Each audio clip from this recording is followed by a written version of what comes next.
Bible के 6 महत्वपूर्ण और अनोखे काम। प्रेज द लॉर्ड एंड जय मसीह एवरीवन। आज की वीडियो बहुत ही ज़्यादा इम्पोर्टेंट है क्योंकि आज की वीडियो में हम बाइबल के 6 महत्वपूर्ण और अनोखे काम देखने जा रहे हैं, या दूसरी शब्दों में कहे तो आज हम बाइबल के सारांश को देखने जा रहे हैं। पूरी बाइबल क्यों लिखी गई और बाइबल हमें पढ़ना क्यों महत्वपूर्ण है, क्यों ज़रूरी है। तो इस वीडियो को बहुत ही प्रार्थना के साथ मैं आप सभी के लिए बना रहा हूँ कि जो कुछ मैंने सीखा और पढ़ा है मैं आपको सिखा सकूं और पढ़ा सकूं। तो इस वीडियो को ज़्यादा से ज़्यादा आप शेयर करें और अगर आप चैनल पर नए हैं तो चैनल को सब्सक्राइब करके बेल आइकन जरूर प्रेस करें ताकि सारी वीडियो सबसे पहले आप तक पहुंचती रहे। तो चलिए शुरू करते हैं। बाइबल पन्नों, कविताओं, कहानियों, दर्शन, भविष्यवाणियों, ज्ञान और अन्य प्रकार के लेखन का एक समूह है।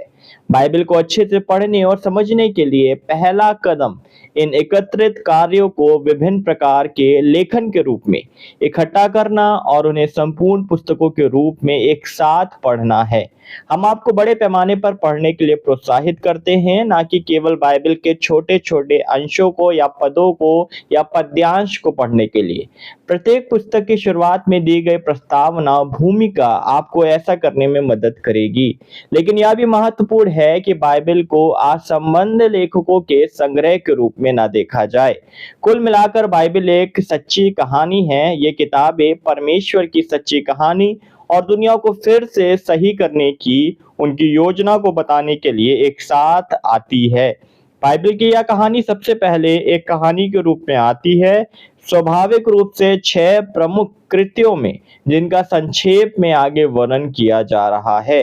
गिलबर्ट चेस्टन एक इंग्लिश राइटर हैं और थियोलॉजियन हैं, ईसाई धर्म प्रचारक हैं और साहित्यिक और कला समीक्षक थे।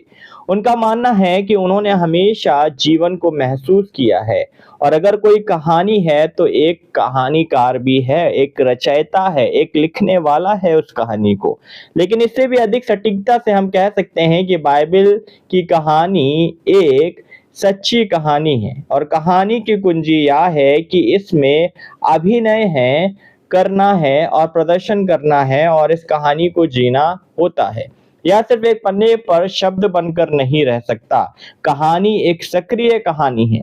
बाइबल इसलिए लिखी गई ताकि हम इसकी कहानी में प्रवेश कर सके और यह जीने के लिए है। हम सभी बिना किसी अपेक्षा के अपना जीवन एक कहानी की तरह या एक नाटक की तरह जीते हैं।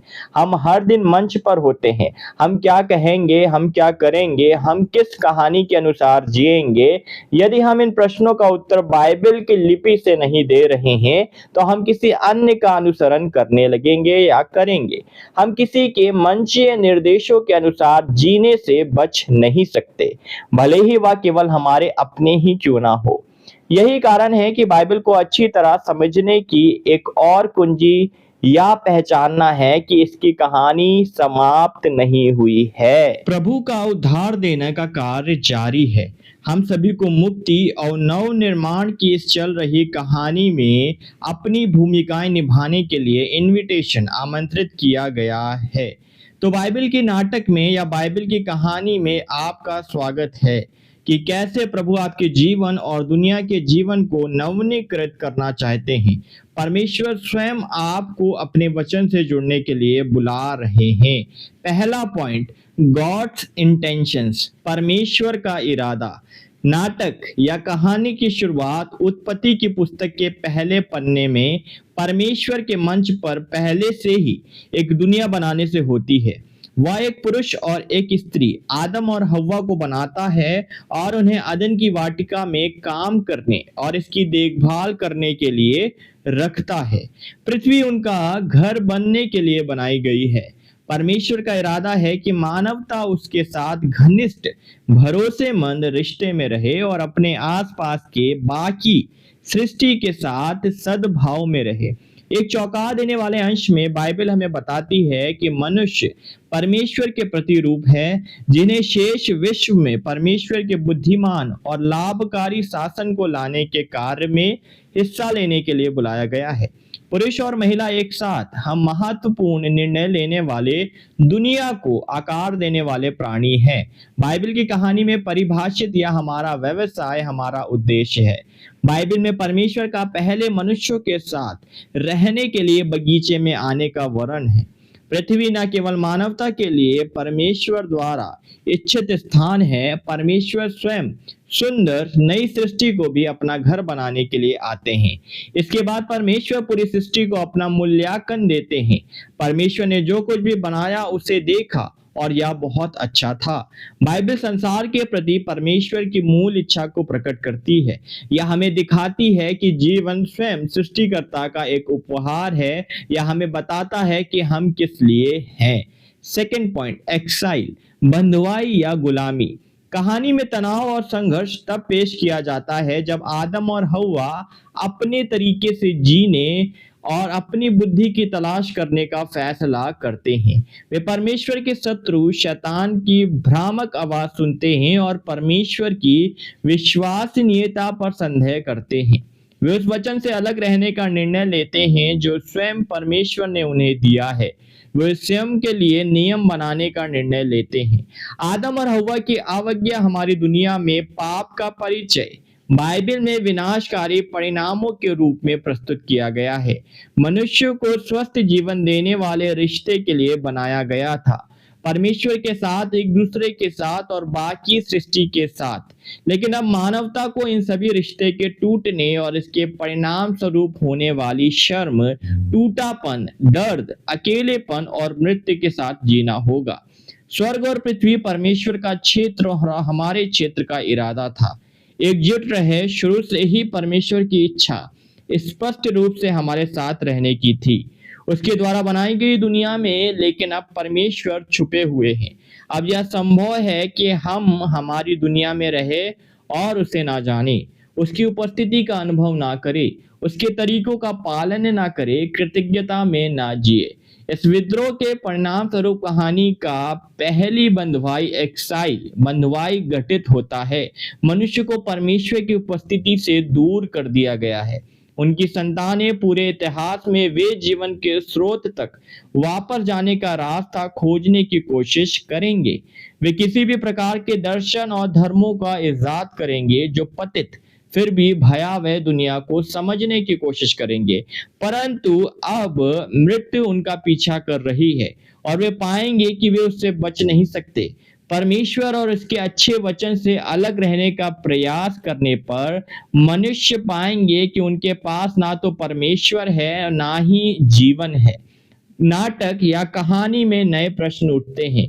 क्या सृष्टि पर लगे अभिशाप को दूर किया जा सकता है और परमेश्वर और मानवता के बीच संबंध एकजुट किया जा सकता है? क्या स्वर्ग और पृथ्वी फिर से एक हो सकते हैं या क्या परमेश्वर के शत्रु ने योजना को प्रभावी ढंग से समाप्त कर दिया है और कहानी को संपूर्ण रीति से नष्ट कर दिया है? Third point, calling Israel to a mission, Israel को एक मिशन के लिए बुलाना। अब हम परमेश्वर की मुक्ति योजना का दिशा देखते हैं। जब वह इब्राहिम को बुलाता है और उसे एक महान राष्ट्र बनाने का वादा करता है, परमेश्वर अपना ध्यान सीमित करते हैं और लोगों को एक समूह पर ध्यान केंद्रित करते हैं, लेकिन अंतिम लक्ष्य एक ही है, पृथ्वी पर सभी लोगों को आशीर्वाद देना और सृष्टि से अभिशाप, श्राप को दूर करना। जब इब्राहिम के वंशजों को मिस्र में गुलाम बना लिया गया तो कहानी में एक केंद्रीय पैटर्न स्थापित किया गया। परमेश्वर मदद के लिए उनकी पुकार सुनते हैं और उन्हें मुक्त करने के लिए आते हैं। परमेश्वर इज़राइल के इस नए राष्ट्र के साथ माउंट सिनाई पर एक वाचा बनाते हैं। इज़राइल को परमेश्वर ने राष्ट्रों के लिए एक प्रकाश बनने के लिए बुलाया है, जो दुनिया को दिखाता है कि जीवन जीने के लिए परमेश्वर के तरीकों का पालन करने का क्या मतलब है। यदि वे ऐसा करेंगे तो वह उन्हें उनकी नई भूमि में आशीर्वाद देगा और उनके साथ रहने आएगा। हालांकि परमेश्वर ने उन्हें यह भी चेतावनी दी है कि यदि वे वाचा के प्रति वफादार नहीं हैं तो वह उन्हें वैसा ही भेज देगा जैसा उसने आदम और हव्वा के साथ किया था। अपने भविष्यवक्ताओं के माध्यम से परमेश्वर की बार बार चेतावनियों के बावजूद इज़राइल वाचा को तोड़ते हैं।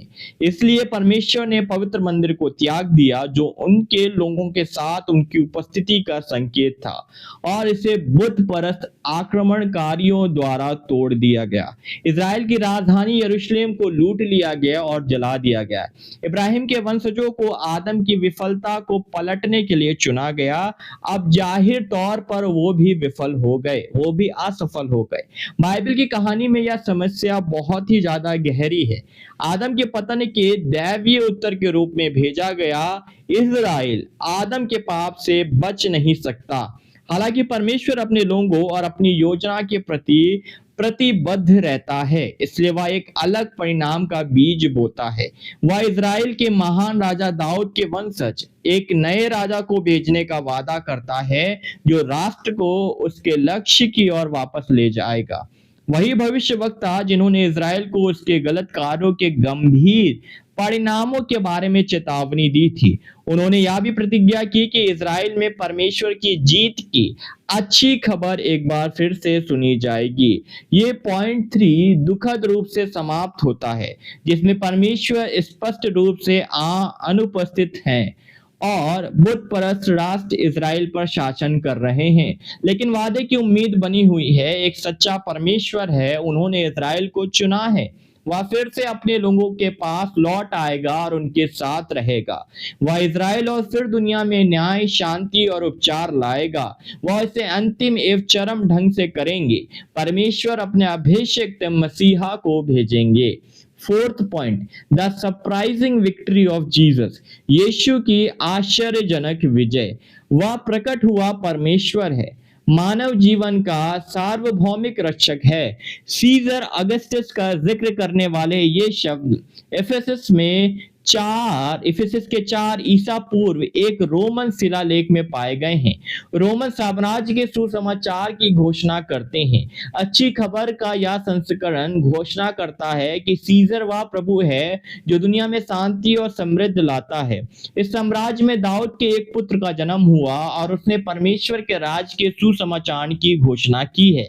नाजरत के यीशु परमेश्वर के शासन के आने की खुशखबरी लाते हैं। वह दिखाना शुरू करता है कि परमेश्वर की नई रचना कैसे दिखती है। उन्होंने इज़राइल की गुलामी की समाप्ति और पापों की क्षमा की घोषणा की। वह बीमारों को चंगा करता है और मरे हुए को जिलाता है। वह अंधकारपूर्ण आत्मिक शक्तियों पर विजय प्राप्त करता है। वह पापियों और अशुद्ध समझे जाने वालों का स्वागत करता है। यीशु ने प्रतीकात्मक तरीके से अपने चारों ओर इज़राइल की 12 जनजातियों का पुनः निर्माण करते हुए राष्ट्र का नवीनीकरण किया। लेकिन स्थापित धार्मिक नेताओं को यीशु और उसके राज्य से खतरा है, इसलिए उन्होंने उसे रोमन गवर्नर के सामने लाया। उसी सप्ताह के दौरान जब यहूदी फसह को याद कर रहे थे और जश्न मना रहे थे, तब परमेश्वर ने मिस्र में अपने लोगों को गुलामी से बचाया था। रोम के लोगों ने यीशु को क्रूस पर चढ़ाया और उन्हें एक झूठे राजा के रूप में मार डाला। लेकिन बाइबल का दावा है कि यह हार वास्तव में परमेश्वर की सबसे बड़ी जीत है। कैसे? यीशु ने राष्ट्र के खातिर, दुनिया के खातिर स्वेच्छा से अपना जीवन बलिदान कर दिया। यीशु बुराई की पूरी शक्ति को अपने ऊपर ले लेता है और उसी शक्ति को खत्म कर देता है।